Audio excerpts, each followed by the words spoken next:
Hello everyone. तो आज हम बर्नौली थ्योरम का पार्ट 2 देखेंगे, जिसमें हम इसका क्या स्टेटमेंट और इसका प्रूफ देखने वाले हैं। इन द प्रीवियस वीडियो हमने ये देखा था कि जो प्रिंसिपल ऑफ कंटिन्यूटी है वो क्या होता है, और हमने जब कोई लिक्विड किसी पाइप में फ़्लो करता है, जब कोई लिक्विड किसी पाइप में फ़्लो करता है तो उसकी कितनी एनर्जीज़ होती हैं, उसमें अलग अलग तरह की कौन कौन सी एनर्जीज़ होती हैं, तो उनके बारे में हमने एक्सप्रेशन देखा था। और प्रिंसिपल ऑफ कंटिन्यूटी में हमने क्या देखा था कि हम ये बोल रहे थे कि अगर जितना लिक्विड इसमें पर सेकंड एंटर होगा उतना ही लिक्विड इसमें से बाहर निकलेगा, यानी जितनी वॉल्यूम इसके अंदर जाएगी किसी भी पाइप में पर सेकंड उतनी ही इससे बाहर निकलेगी। तो ये हमने प्रिंसिपल ऑफ कंटिन्यूटी में देखा था। अभी इन्हीं चीज़ों को हम यूज़ करके बर्नौली थ्योरम देखने वाले हैं कि बर्नौली थ्योरम क्या बोलता है। तो बर्नौली थ्योरम समझने से पहले पहले हम मैं आप लोगों को एक चीज़ बताना चाहूँगा जिससे आपको इसे समझने में थोड़ा सा ईजीनेस हो जाएगा और आपका एक और कंसेप्ट क्लियर भी हो जाएगा। वो ये है कि मान लो जब हम किसी बॉडी पर कुछ काम करते हैं तो उसमें क्या होता है, उसकी एनर्जी इंक्रीज़ हो जाती है, डिक्रीज़ हो जाती है, मतलब वो हमारे काम करने के तरीके पर है। अब जब हम किसी पर काम करते हैं, जब हम किसी ऑब्जेक्ट पर काम करते हैं तो उसकी एनर्जी इंक्रीज़ होती है, और अगर कोई ऑब्जेक्ट हम पर काम करता है या किसी चीज़ पर काम करता है तो उसकी एनर्जी डिक्रीज़ होती है। सपोज़ करो कि ये कोई ऑब्जेक्ट है, मैं इसमें क्या कर रहा हूँ, इस पर काम कर रहा हूँ, इस पर फोर्स लगा रहा हूँ, यानी I am doing some work on it, मैं काम कर रहा हूँ इस पर, तो मैं इस पर कुछ फोर्स लगा रहा हूँ तो ये मूव करना स्टार्ट करेगा, यानी ये कुछ एनर्जी गेन करेगा। तो जो मैं एनर्जी अपनी यूज़ करूँगा इस पर काम करने में तो वो इसकी एनर्जी इंक्रीज़ हो जाएगी उसके कारण। तो क्या समझा हमने, जब मैं किसी ऑब्जेक्ट पर काम करता हूँ तो इसकी एनर्जी, किसी ऑब्जेक्ट की एनर्जी इंक्रीज़ होती है, और जब कोई ऑब्जेक्ट किसी पर काम करता है, जैसे कि मैं इस पर काम कर रहा हूँ तो मेरी एनर्जी कम होकर इसमें चली गई, तो जो काम करेगा उसकी एनर्जी कम होगी और जिस पर काम होगा उसकी एनर्जी बढ़ेगी। ठीक है, आई hope this point is clear. क्या बोल रहा हूँ मैं, जब हम किसी पर काम करते हैं, किसी ऑब्जेक्ट पर काम करते हैं तो हमारी एनर्जी इंक्रीज़ होती है, और जब कोई हम किसी पर काम करते हैं तो हमारी एनर्जी क्या होती है, डिक्रीज़ होती है। ठीक है, तो आई hope this point is clear. ठीक है, अब इसे समझते हैं ये बर्नौली थ्योरम में कैसे होगा। तो सबसे पहले हम स्टेटमेंट देखने वाले हैं कि बर्नौली थ्योरम का स्टेटमेंट क्या है।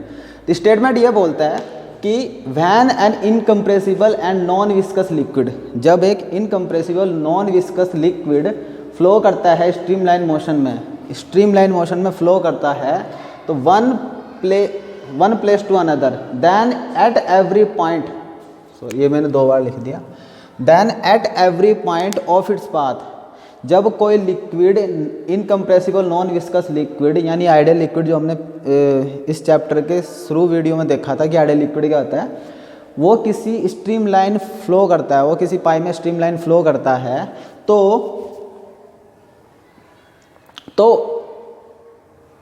एक जगह से दूसरी जगह वो फ्लो करता है, तो उस पाथ में, ये जो पूरा पाथ है आप लोगों का, इस पाथ के हर एक पॉइंट पर उसकी जो total energy per unit volume होगी, I am saying again total energy per unit volume, total energy per unit volume हमेशा क्या रहेगी, कांस्टेंट रहेगी, यानी चेंज नहीं होगी। ऐसा ही कुछ हमने प्रिंसिपल ऑफ कंटिन्यूटी में पढ़ा था कि प्रिंसिपल ऑफ कंटिन्यूटी में हमने क्या पढ़ा था कि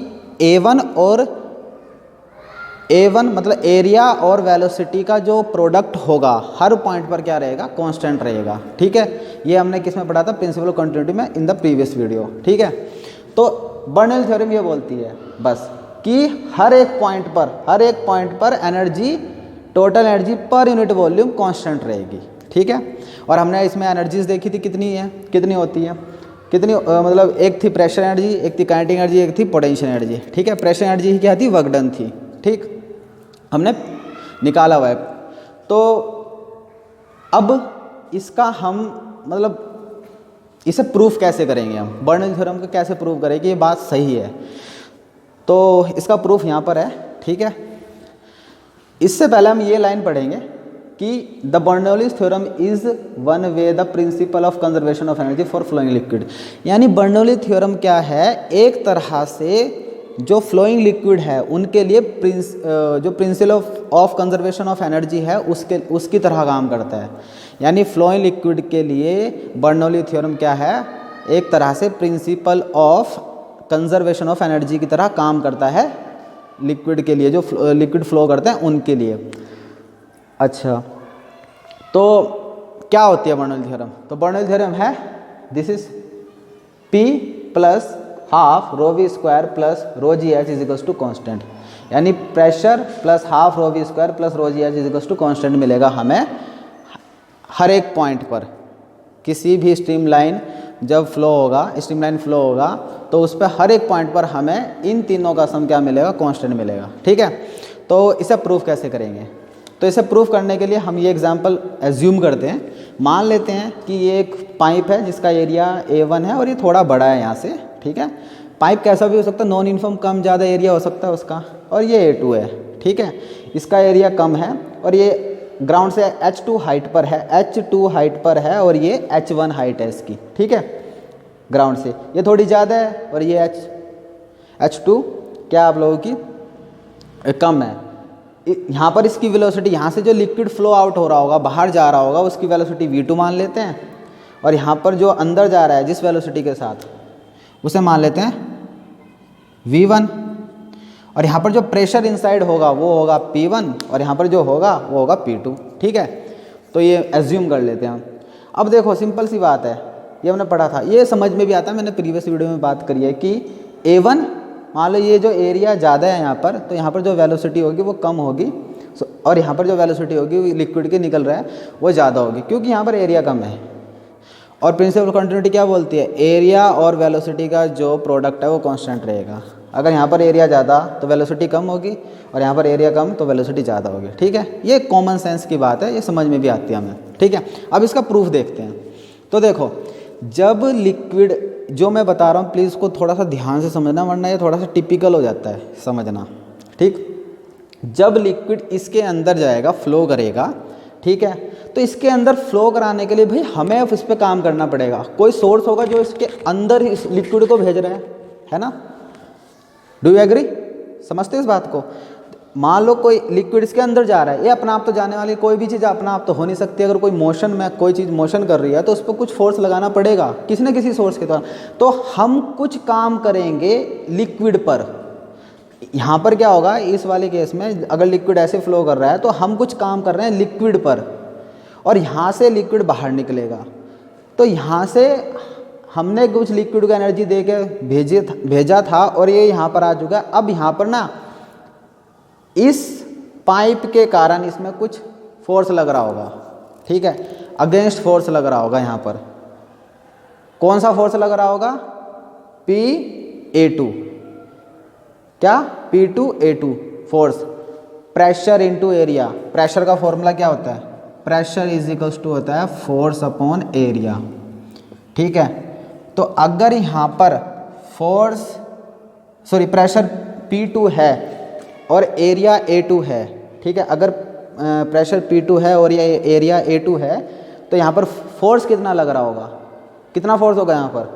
F2, जो किसके बराबर होगा? F2 इज इक्वल्स टू हो जाएगा P2A2 के बराबर, ठीक है। लेकिन ये फोर्स कैसा होगा ये समझना है। ये फोर्स क्या कर रहा होगा? इस फ्लो को, ये जो लिक्विड बाहर निकलने की कोशिश कर रहा है इसको रोक रहा होगा, ठीक है। यानी इस यहाँ पर लिक्विड काम करेगा इस फोर्स के अगेंस्ट, लिक्विड काम करेगा इस फोर्स के अगेंस्ट। और यहाँ पर हमने, इसमें एरिया था A1 और इसमें प्रेशर लग रहा है P1, तो यहाँ पर जो फोर्स है F1 इज इक्वल्स टू होगा P1 into A1, P1 into A1। अब ये फोर्स वो है जो हमने लगाया था, जो किसी सोर्स ने लगाया, ठीक है। तो this force is working on the liquid, and here the liquid is working against this force. तो यहाँ पर लिक्विड काम कर रहा है और यहाँ पर लिक्विड पर काम हो रहा है, ठीक है, समझे इस बात को। यहाँ पर लिक्विड काम कर रहा है, यहाँ पर लिक्विड पर काम हो रहा है, यहाँ पर लिक्विड काम कर रहा है, ठीक है, ठीक है। तो अब हम इन दोनों को वर्क डन देखते हैं कि यहाँ पर कितना वर्क डन होगा, यहाँ पर कितना वर्क डन होगा। जो भी नेटवर्क डन होगा इस पर, अब इस लिक्विड पर जो भी नेटवर्क डन होगा वो क्या करेगा, इसकी एनर्जी इंक्रीज करेगा। इसकी एनर्जी क्या करेगा, इंक्रीज करेगा। क्या बोला मैंने, जो भी नेटवर्क डन आएगा वो नेटवर्क डन इस लिक्विड की एनर्जी इंक्रीज करेगा। मैंने कहा ना, जब हम किसी चीज़ पर काम करते हैं तो उसकी एनर्जी इंक्रीज हो जाती है, ठीक है, ठीक है। तो लेट से देखते हैं, यहाँ पर देखते हैं वर्क डन कितना होगा। तो हम the liquid which enter eight x, जो इस पर एंटर कर रहा है, ट्रैवल अ डिस्टेंस v1, वो v1 डिस्टेंस ट्रैवल करेगा इन 1 सेकेंड। हाउ, कैसे, तो डिस्टेंस का फॉर्मूला होता है simple, distance is equal to होता है वेलोसिटी इनटू टाइम, और टाइम ले रहा हूँ मैं 1 सेकेंड, ठीक है। तो distance is equal to v तो होगा, अगर टाइम 1 सेकेंड है, तो यानी अगर v1 वेलोसिटी है तो एक सेकंड में कितना ट्रेवल करेगा, v1 ही, ठीक है। तो यहाँ पर अब प्रेशर फोर्स, यहाँ पर एक प्रेशर फोर्स लगेगा, कितना, प्रेशर फोर्स का फॉर्मूला लिखा हुआ है simple, pressure force P into A is acting on this liquid. यहाँ पर एक फोर्स लगेगा P1A1, ठीक है, P1A1। आई होप कि ये क्लियरली दिख रहा होगा आप लोगों को। नाउ तो ये जो वर्क डन हो रहा है, वर्क डन पर सेकंड, तो वर्क डन पर सेकंड ऑन द लिक्विड, मैंने देखो यहाँ पर हाईलाइट करा है ऑन वर्ड को, ठीक है। ये क्या हो रहा है, work done on the liquid, liquid पर काम हो रहा है, यानी ये काम क्या करेगा, इसकी एनर्जी इंक्रीज करने वाला है इस लिक्विड की। Entering the tube at x is force into distance P1 into A1 into V1। क्या होगा, फोर्स का फॉर्मूला क्या बना, P1A1, और डिस्टेंस कितना निकला 1 सेकंड में, v1। तो फोर्स इंटू डिस्प्लेसमेंट क्या हो गया, वर्क डन, सिंपल। नाउ इसी तरह से मैं यहाँ पर y पर देखता हूँ कि कितना काम होगा, लेकिन ये काम लिक्विड कर रहा है, ठीक है। तो सिमिलरली द वर्क डन पर सेकंड अगेंस्ट द फोर्स, इस फोर्स के अगेंस्ट जो हमने काम करेंगे, यहाँ पर जो P2A2, ठीक है, बाय द लिक्विड, देखो क्या लिखा हुआ है, by the liquid leaving the tube y is, कितना काम कर रहा होगा उस पर, P2A2 इंटू V2, ठीक है। नाउ जो नेट वर्क डन क्या होगा, देखो जब आप पर भी कोई काम हो रहा है और आप भी कुछ काम कर रहे हैं, तो आप पर जो काम होता है वो होता है प्लस में, ठीक है, किसी ऑब्जेक्ट पर जो काम होता है वो होता है प्लस, और जो वो काम करता है वो होता है माइनस, ठीक है, वो क्या होता है, माइनस। तो यानी क्योंकि जो उस पर काम किया जाएगा वो उसकी एनर्जी बढ़ाएगा और जो वो काम करेगा वो उसकी एनर्जी घटाएगा, ठीक है। तो नेट वर्क डन क्या हो जाएगा, उसकी एनर्जी के बराबर। तो नेट वर्क डन क्या हो जाएगा, इतना काम उस पर किया गया माइनस जितना उसने करा, ठीक है। तो कितना हो जाएगा नेट वर्क डन, ये।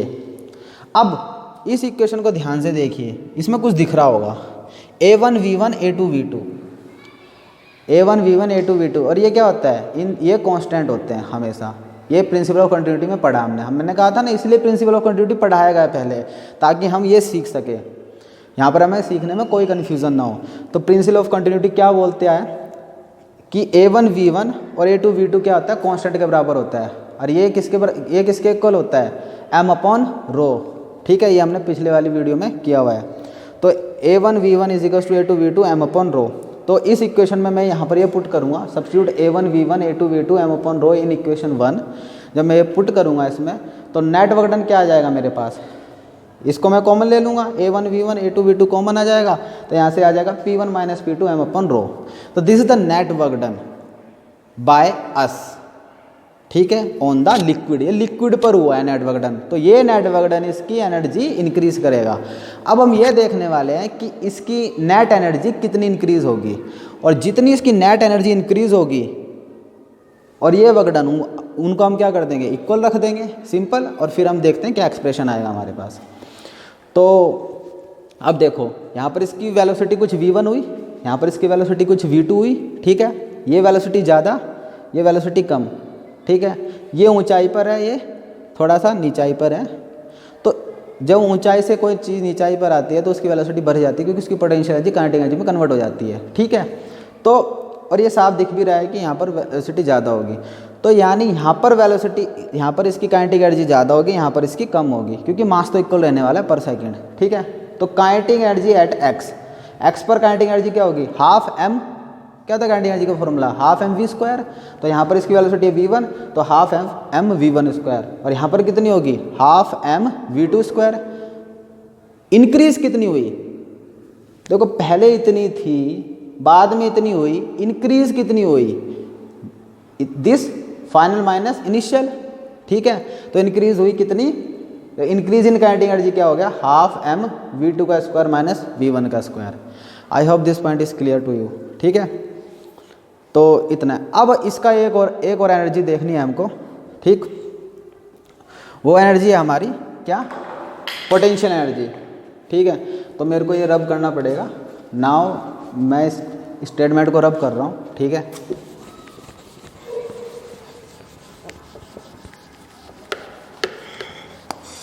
रब भी नहीं हो रहा है।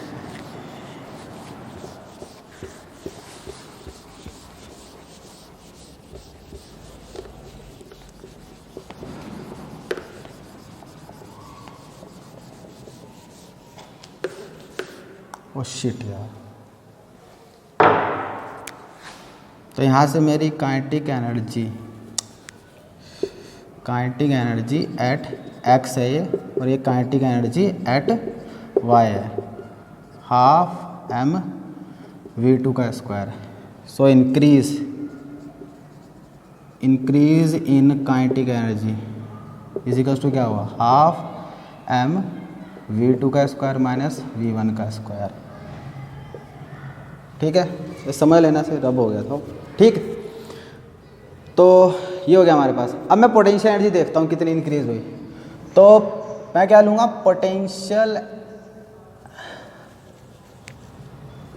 पोटेंशियल एनर्जी एट एक्स कितनी होगी। पोटेंशियल का फॉर्मूला क्या होता है, एम जी एच, यानी यहाँ का मास, यहाँ जी तो जी है, यहाँ पर भी उतना, यहाँ पर भी, और यहाँ की हाइट, तो ये हो जाएगा mgh1। Now potential energy at y कितना होगा, mgh2। ये समझ में आया, mgh1 और ये mgh2, ठीक है। अच्छा अब देखो, यहाँ की पोटेंशियल एनर्जी ज़्यादा है कि यहाँ की, ये ज़्यादा हाइट पर है तो ये पोटेंशियल एनर्जी ज़्यादा और ये कम हुई, तो पोटेंशियल एनर्जी डिक्रीज हो रही है, पोटेंशियल एनर्जी डिक्रीज हो रही है। तो इसमें क्या हो रहा है, एनर्जी डिक्रीज, तो हम लिखेंगे decrease in potential energy, decrease in potential energy कितना होगा, mgh1 भाई पहले ज़्यादा थी, माइनस mgh2, तो क्या आएगा, mgh1 minus mgh1 minus h2, ये आ गया आंसर। अब ये देखो कि जो नेट इंक्रीज हुआ एनर्जी में, चाहे वो काइनेटिक एनर्जी हो चाहे पोटेंशियल एनर्जी हो, तो वो कितना होगा। देखो काइनेटिक एनर्जी तो इंक्रीज हो रही है और पोटेंशियल एनर्जी डिक्रीज हो रही है, ठीक है, और हम इस पर ऑब्जेक्ट पर काम भी कर रहे हैं, तो यानी इसकी एनर्जी नेट इंक्रीज होनी चाहिए, ठीक है। तो अब ये सोचो नेट इंक्रीज क्या हुआ होगा, कुछ तो आप में मान लो, कुछ तो मैंने किसी चीज़ को दिया और कुछ उसमें से निकाल दिया, तो उसको टोटल जो उसको मिला वो कितना होगा भाई, जितना दिया और उसे माइनस कर दो जितना उसमें से लिया। तो हमने इसको एनर्जी दी इतनी, इसको मिली इतनी एनर्जी और इसमें से निकल गई इतनी, तो नेट इंक्रीज क्या हुआ। So net increase in energy क्या होगा, हाफ एम v2 का स्क्वायर माइनस v1 का स्क्वायर, माइनस ये तो बढ़ा, ये तो एनर्जी बढ़ी, और इसमें से माइनस क्या कर दो जितनी डिक्रीज हो रही है, यानी mgh1 माइनस h2। ये इंक्रीज हुई इसकी एनर्जी, ये क्या हुई इसकी एनर्जी इंक्रीज हुई। अब मैंने क्या बोला था कि जब हम किसी ऑब्जेक्ट पर काम करते हैं तो उसकी एनर्जी, जितना हम उस पर काम करते हैं तो उसकी एनर्जी उतनी ही बढ़ जाती है। तो मैंने उस पर काम कितना करा था, मैंने उस पर काम किया था ये किया था मैंने, ये था नेट वर्क डन। आप ये पहले ही लिख लेना, ठीक है, थोड़ा सा मेरे से रब हो गया था। नाउ ये नेट वर्क डन किया था, तो ये वर्क डन मैंने किया और इसने इसकी एनर्जी बढ़ा दी इतनी, तो ये दोनों क्या होंगे बराबर, ठीक है। तो मैं क्या करूँगा नाउ, तो P1 माइनस P2, सॉरी मैं लिख देता हूँ पहले, net work done is equals to क्या होगा, net increase in energy. I hope कि आप लोगों को समझ में आ रहा होगा, ये दिख रहा होगा क्लियर, ठीक है। ये लिख लेना पहले, I am rubbing it.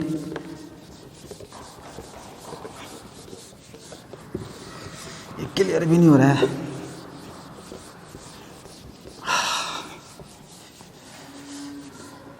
I am working on it. तो मेरी एनर्जी इसमें ट्रांसफॉर्म हो रही है, ठीक है। तो ये हो गया net work done is equals to net increase in energy, ठीक है। तो नेट वर्क डन कितना हुआ, P1 minus P2 M upon rho is equals to क्या हो जाएगा, ये हाफ M V2 का स्क्वायर माइनस V1 का square minus mg H1 minus H2।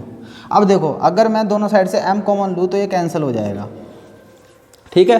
Now तो यहाँ क्या बचा, P1 माइनस P2, इस रो को मैं इधर ले जा लेता हूँ, ठीक है, ये रो इधर चला जाएगा तो ये मल्टीप्लाई हो जाएगा, रो इसके साथ भी होगा, रो क्या लिख सकता हूँ मैं, V2 का स्क्वायर माइनस V1 का square minus rho g H1 minus H2, इतना मिला मेरे को, ठीक है, ठीक है। नाउ इसको करते हैं आगे, P1 माइनस P2 क्या बन जाएगा मेरा, इसकी मल्टीप्लाई इसके साथ, रो V2 का स्क्वायर माइनस रो V1 का square minus rho g H1 and minus minus get plus rho g H2। तो ये हो गया अपने पास, ठीक है।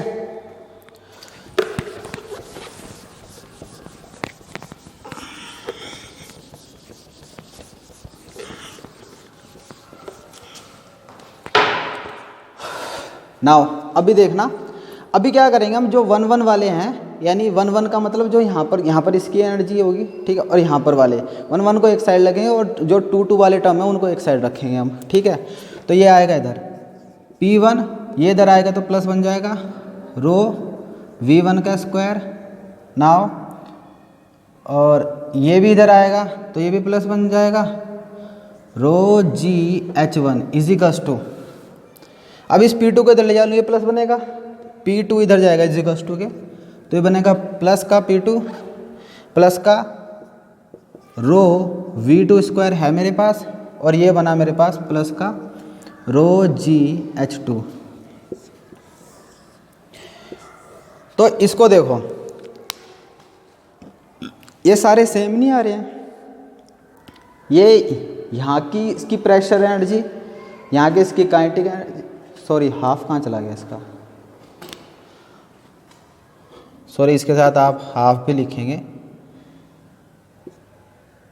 हाफ हाफ, यहाँ भी हाफ और यहाँ भी हाफ।